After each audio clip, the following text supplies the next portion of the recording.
Welcome to Meandering with Nia.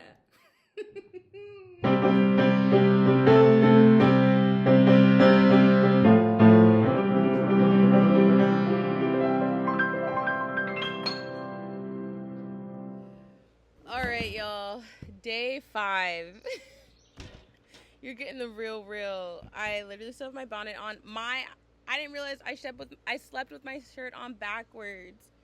It says peaceful. It's my shout out to Elm City Yogis. Love you in New Haven. Shout out to Robert. I feel like I'm giving the energy of those like reels and clips of not Blue Ivy, of Rumi, when like the first night she's like, yay! And it's like when you've been showing up to work after a week and you're over it and you're just like, it's not that I'm over these videos. Like, I still get really excited. I just, I feel like I was in a honeymoon phase for 4 days and now I'm like, all right, I'm showing up. I'm tired. I just wrote a lot. I've been thinking a lot. I've been feeling a lot. And so, yeah, all of that can be true. And even in the midst of my tiredness, even in the midst of our fading honeymoon phase, I still feel a desire to show up for myself on these videos and meander with Nia and meander with myself, meander with purpose. And so, all of that being said, welcome to episode 5 of Meandering with Purpose.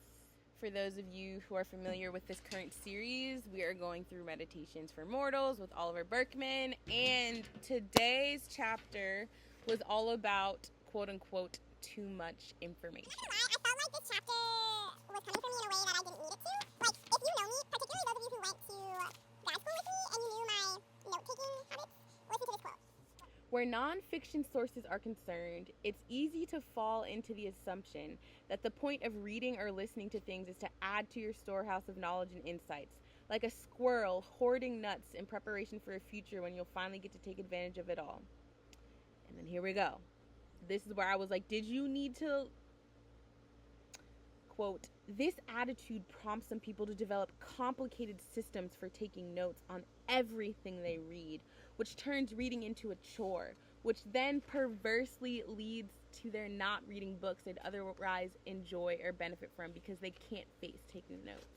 And in the margins, I literally wrote, let me see it, I was like, guilty as charged. But here's the thing, okay? Like, it doesn't feel like a chore all the time. I just love it. Like, I mean, that's what happened. 7 pages of an introduction, and I journaled 15 pages about it, and I wrote the quotes down. I have a Google Doc of books that I took quotes in. I read a thesis that was like, well, the thesis was 100 pages long, and I have 33 pages of a Google Doc of quotes and my reflections and thoughts on that 100-page thesis, right? Like, I wrote a third of that thesis as a response of reading the thesis. And so at the same time that I celebrate who I am and how I show up and how I read books, I will not become hella defensive because it is true. Because what happens is I have a list of all these incredible books that I want to read, but I know I don't want to read them just to like read them. I want to be able to do my deep dive note taking, and that takes a lot of time, and then it takes away from me being able to do other things or read other things. And so then it's just a pile of books that I haven't read because it can feel overwhelming. I know how much time and energy it is going to take of me and myself, that I will love doing every moment of it. And also I am a finite, limited human being, and yeah, I can't do it all, which I thought was very interesting. One of the ending quotes in this chapter was from a woman, it says an art consultant named Katarina Janoskova, who wrote, "Every book makes a mark, even if it doesn't stay in your conscious memory."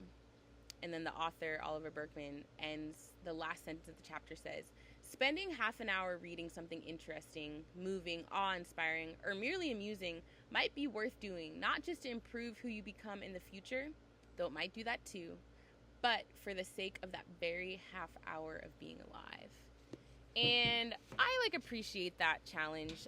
You know, I think that that is a very helpful way to think about things, that sometimes I don't have to always take the 33-page Google Doc notes of the book. Sometimes I can just read the book and believe that I will be informed, I will be moved, I will be formed, I will be shaped, and that book will have an impact on me whether I have a 30-page Google Doc or not, you know?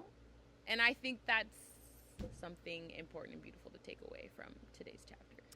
I feel like there's a couple more things I want to talk about that this chapter brought up, but it's not completely related to this chapter. And so for the sake of not doing another 30-minute video, I'm going to do a part 2 today of just some thoughts that I'm having about my own thoughts in my life and just things that are coming up for me. So, did you see that? I thought that was like a bird. I think it was a butterfly.